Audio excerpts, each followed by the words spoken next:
It was a cloudy afternoon in Seattle, the kind of day where the sky looked heavy and restless. On June 19th, 2020, a group of teenagers wandered the rocky shoreline near Alki Beach, filming TikTok clips for fun. They spotted something unusual wedged against the rocks, a battered suitcase, soaked with seawater, strangely out of place. One teen poked it with a stick, the others laughed, phones in hand, recording the moment. But as the zipper pulled open, laughter turned to horror. A stench, thick and undeniable, poured into the air. Inside were black garbage bags, tightly packed, heavy with something human-shaped. The video camera shook, their screams filled the background, and in that moment a viral clip was born. One that captured not just a shocking discovery, but the start of a nightmare. And before we dive in, a quick reminder, over 90% of people watching my videos aren't subscribed. If you enjoy true crime mysteries like this one, subscribing helps this channel grow and ensures you never miss the next upload. And don't forget to share your thoughts in the comments. Now, let's step back into June 2020. Police raced to the scene after the frantic 911 call from the teenagers. By the time officers arrived, the shoreline was alive with flashing lights, curious onlookers, and a rising tide threatening to erase vital evidence. Detectives carefully documented the suitcase, opening it fully to reveal the unthinkable: human remains. Not one, but multiple bags filled with dismembered body parts. It was brutal, calculated, and deeply disturbing. What terrified investigators most was how casually the suitcase had been abandoned, left to wash up where children and families gathered daily. News spread fast, fueled by the viral TikTok clip. Within hours, the story was everywhere, and millions around the world were asking, who was in the suitcase, and who could have done something so monstrous? Medical examiners worked around the clock. Soon, the victims were identified as 35-year-old Jessica Lewis and her boyfriend, 27-year-old Austin Winter. Jessica was a devoted mother of four, remembered for her warmth and fierce love for her kids. Austin, younger, was known as adventurous but troubled at times, trying to find his footing in life. Together, they had faced hardship, but no one could imagine the horror that awaited them. Their families were devastated, demanding answers. Who would execute them so violently, dismember them, and attempt to erase them inside garbage bags? For detectives, the crime scene screamed of rage and calculation. This was no random act. It was personal. Criminal psychologists weighed in. Dismemberment is not common. It takes time, effort, and an emotional detachment many killers don't possess. Whoever did this wanted to control the narrative of the crime, to strip the victims of their identities, reduce them to pieces, and hide them from the world. Yet, the plan failed spectacularly. Instead of vanishing into the depths, the suitcase became the centerpiece of a viral discovery. And that mistake would unravel everything. But for now, the world was left in suspense. A couple had been murdered and discarded, but who had reason to kill them? And what dark truth had landed them inside a suitcase on a Seattle beach? As detectives pieced together the crime scene, they were left with a haunting question. What happened to Jessica and Austin in their final hours? The suitcase was the end of their story, but the beginning of a larger mystery. Jessica Lewis was born and raised in Washington State.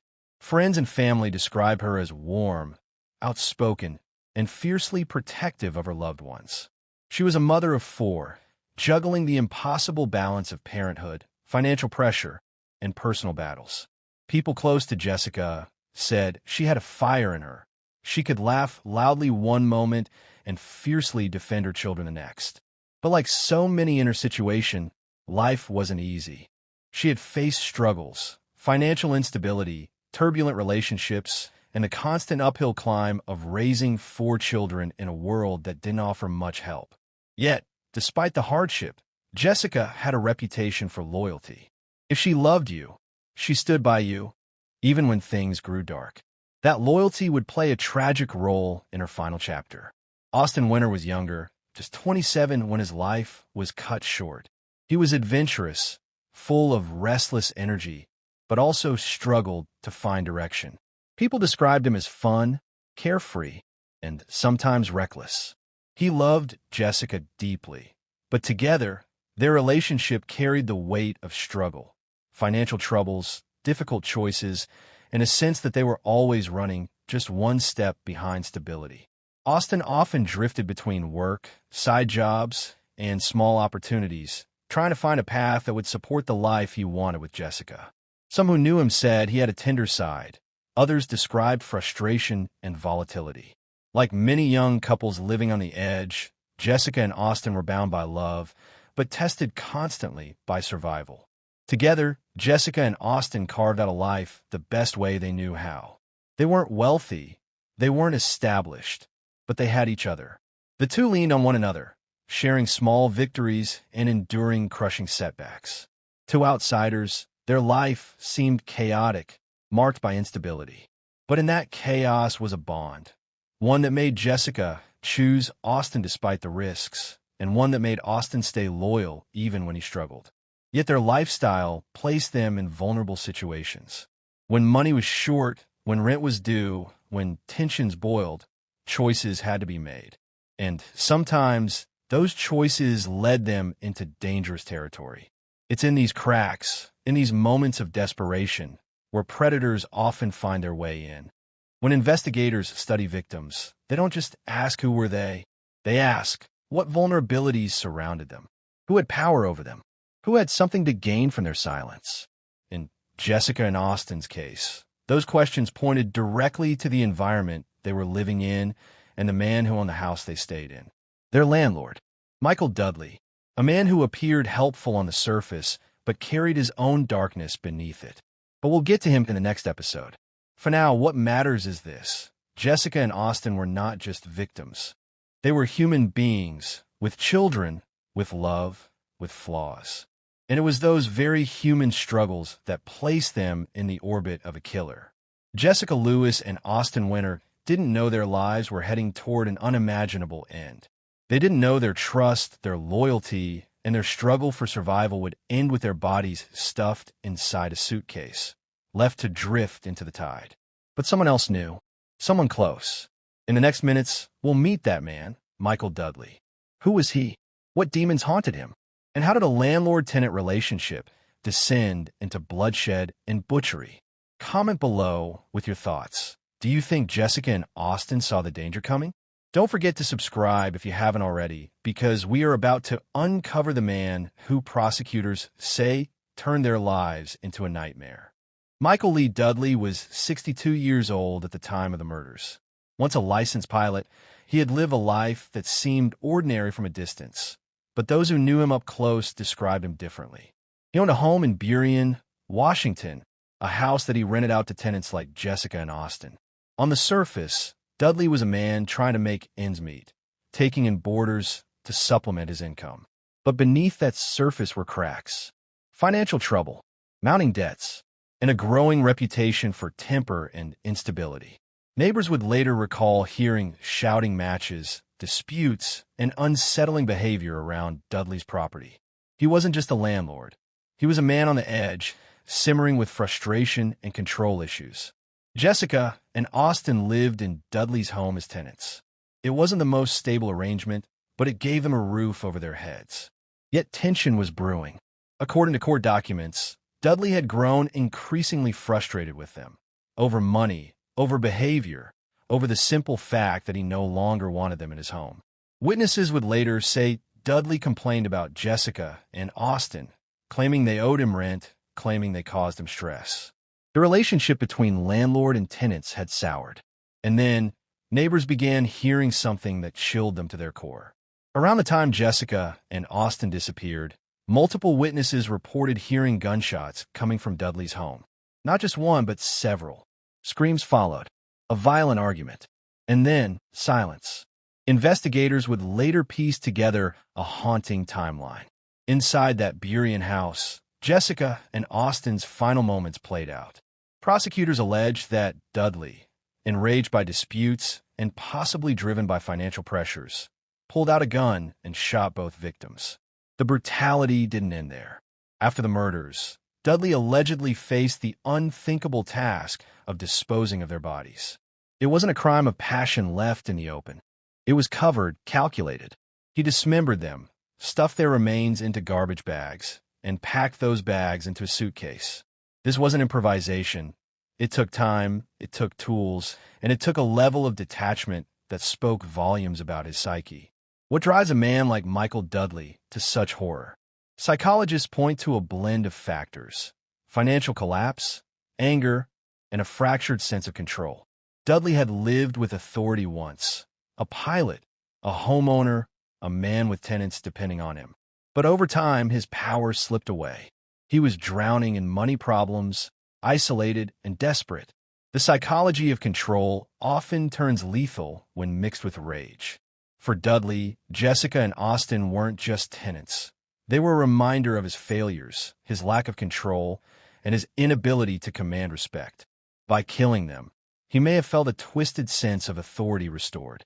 But it came at the price of 2 lives and a crime so brutal it would ensure his downfall. The screams neighbors heard, the gunshots echoing through the Buryan night, were just the beginning. Because Michael Dudley's crime didn't end with murder. What followed was an act of desecration, a calculated disposal that would horrify even seasoned detectives. In the next minutes, we'll follow Dudley's next move, the disposal of the bodies, the suitcase, and the viral moment that made his crime impossible to hide. Comment your thoughts below. Do you think Dudley acted alone, or was someone helping him? And don't forget to subscribe if you haven't already, because we are about to reveal how a killer's desperate attempt to hide his crime became the very reason he was caught. Investigators believe that after shooting Jessica Lewis and Austin Winter, Dudley faced a chilling decision: what to do with the bodies. Killing someone in a fit of rage is one thing. Disposing of them takes a different kind of calculation. For hours, perhaps even days, Dudley worked inside his house, sawing, cutting, bagging. Prosecutors allege that he dismembered the bodies of both Jessica and Austin. It was the kind of crime that reveals something deeper, not just violence, but dehumanization. By cutting them apart, Dudley reduced 2 people, lovers, children, parents, to pieces of trash he thought he could conceal. When investigators later examined the case, one haunting question lingered: why a suitcase? Dudley could have chosen other methods: burial, burning, or abandonment in remote woods. But he selected luggage, a container designed to carry personal belongings, now turned into a coffin. Prosecutors allege that Dudley stuffed garbage bags filled with Jessica and Austin's remains into a dark suitcase. He may have thought it was the perfect disguise. In his mind, perhaps the sea would swallow it, waves carrying his crime far from shore. He loaded the suitcase, transported it, and dumped it into the waters near Duwamish Head in West Seattle. But instead of disappearing, the current pushed it toward the shoreline. And fate had one more twist in store. When teenagers filming a TikTok stumbled upon that suitcase, Dudley's carefully laid plan crumbled. The scene was surreal. What looked like an abandoned bag became a horrifying discovery as the smell hit them, and police confirmed the unthinkable. Their video went viral almost instantly. Millions around the world watched in shock. What began as a playful beach trip for a group of kids became one of the most horrifying viral moments of the decade. The discovery sparked outrage, panic, and pressure. Police were suddenly under a microscope. The public demanded answers. Who were the victims? And who could have committed such a cold-blooded crime? The discovery of the suitcase didn't just draw public attention.